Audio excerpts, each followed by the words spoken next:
दोस्तों, आप खुश हो सकते हैं। जिस बैंक में आपका पैसा है वो बैंक डूब गया तो आपको 5 लाख रुपए मिल जाएंगे। कल तक ये रकम 1 लाख रुपए तक की थी। यानी सरकार ने कमाल का काम किया है कि अब बैंक डूबा तो आपको 1 लाख की जगह 5 लाख रुपए अपने पैसे वही मिलेंगे। यानी ऐसा नहीं है कि अगर आपके 4 लाख रुपए जमा है तो आपको 5 लाख मिलेंगे। ऐसा बिल्कुल नहीं, आपको 4 लाख ही मिलेंगे। लेकिन अगर आपके उस बैंक में 10 लाख, 20 लाख, 50 लाख, 1 करोड़ कुछ भी है तो आपको सिर्फ 5 लाख रुपए मिलेंगे। और इस 5 लाख रुपए को लेकर DICGC यानी deposit insurance and credit guarantee corporation act पर कैबिनेट ने मुहर लगा दी है। सरकार अगला ढिंडोरा पीट रही है कि अब संसद भी मुहर लगा देगी। लेकिन जिस वक्त इस देश में बैंक के डूबने पर 1 लाख रुपए की व्यवस्था थी, उस दौर में कभी आपने इस स्थिति को नहीं सुना होगा कि बैंक डूब जाएगा क्या और बैंक डूबने पर 1 लाख रुपए मिलेंगे क्या। लेकिन अब सरकार कह रही है बैंक डूबा तो 5 लाख रुपए मिलेंगे। यानी इस देश के भीतर में बैंक डूबेंगे। इस देश के भीतर में बैंकों की स्थिति कंगाल होने वाली होगी। इस देश के भीतर में बैंकों से कर्ज लेकर फरार होने वालों की तादाद लगातार बढ़ेगी। इस देश के भीतर में कॉरपोरेट और इंडस्ट्रियलिस्ट यानी जो रईस हैं वो जितनी बड़ी तादाद में कर्ज लेते हैं और उस कर्ज की माफी सरकार कर देती है। अगर इन सारी परिस्थितियों को मिलाना शुरू कर दीजिएगा तो आपके जहन में कई सवाल एक साथ उठेंगे।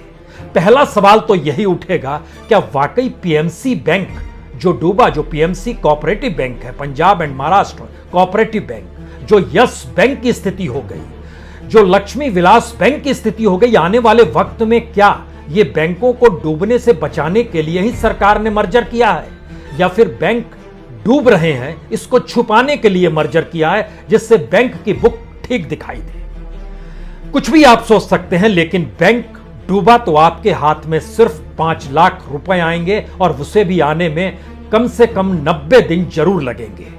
90 दिन से पहले वो पैसा भी आपके हाथ में नहीं आएगा। जो डूबे बैंक, जिन हालत में लेकर RBI ने जो दिशा निर्देश जारी किए डूबे हुए बैंकों के या मुश्किल परेशानी में आए बैंकों को लेकर, उसके अध्ययन से पहले एक चीज जरा जहन में रखिए। यह एक ऐसा दौर है जिस दौर में NPA लगातार बढ़ रहा है।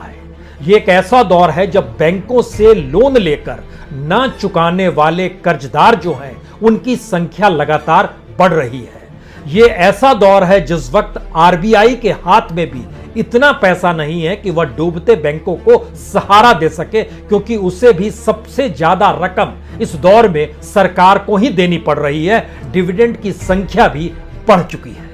एक वक्त था कि माना जाता था कि 50 से 55 हजार करोड़ से ज्यादा RBI डिविडेंड सरकार को नहीं देगा, लेकिन अब तो वह कितना भी दे सकता है। और सबसे बड़ी संख्या इस देश के भीतर में 1,76,000 करोड़ तक की आई जब एकमुश्त RBI ने सरकार को दे दिया। लक्ष्मी विलास बैंक में सरकार अगर या RBI अगर कुछ पैसा डाल देती तो वो बैंक की स्थिति ऐसी नहीं होती जो अब उसको सिंगापुर के बैंक DBS के हाथ में देना पड़ गया। DBS की भारतीय शाखा के हाथ में अब वो बैंक है।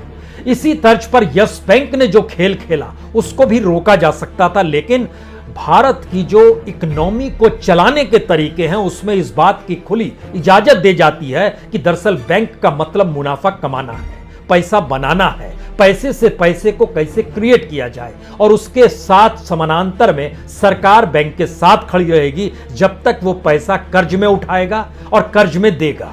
जब वो डूब जाएगा तो उसके ग्राहकों को अब 5 लाख रुपए मिल जाएंगे। खुश हैं क्या आप? क्योंकि अब जो हम आपको बताने वाले हैं उसको लेकर आप ध्यान से सुनने की कोशिश कीजिए, क्योंकि यह एक भारत में ऐसी स्थिति है जो दुनिया के किसी भी देश की किसी भी बैंकिंग प्रणाली में नहीं मिलेगी। भारत के भीतर में नेशनलाइज बैंक जब हुए 19 जुलाई 1969, उस वक्त 14 निजी बैंकों का नेशनलाइजेशन किया गया था और बैंकों के पास जो कुल पैसे थे उस समय 5,000 करोड़ थे और जो ब्रांच थे देश भर में उनकी संख्या भी 8,200 थी।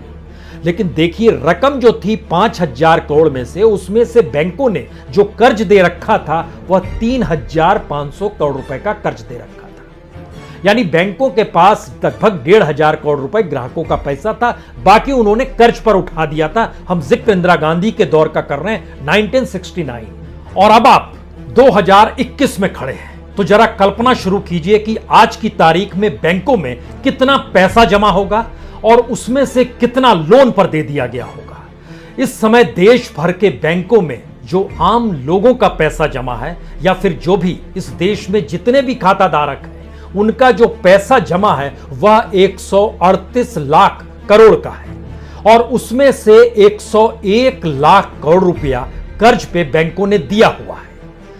पहले भी कर्ज पर दिया गया, जब हम 1969 का जिक्र आपसे कर रहे हैं कि 5,000 करोड़ में से 3,500 करोड़ रुपए लोन पर दिए गए, लेकिन आज की तारीख में 138 लाख करोड़ में से 101 लाख करोड़ रुपया जब कर्ज पर दिया गया है, तो इसी दौर में कितनी बड़ी तादाद में एनपीए और रिटर्न ऑफ या फिर बैड लोन अगर सबको जोड़ना शुरू कीजिएगा तो बीते लगभग 6-7 साल में लगभग 20 लाख करोड़ रुपया आपको बैड लोन के तौर पर नजर आएगा, एनपीए के तौर पर नजर आएगा, क्योंकि जो एनपीए है यह तकरीबन 12 लाख करोड़ तक पहुंचा और जो सरकार ने रिटर्न ऑफ किया इस 6-7 साल में वह 7 लाख करोड़ से ज्यादा का है।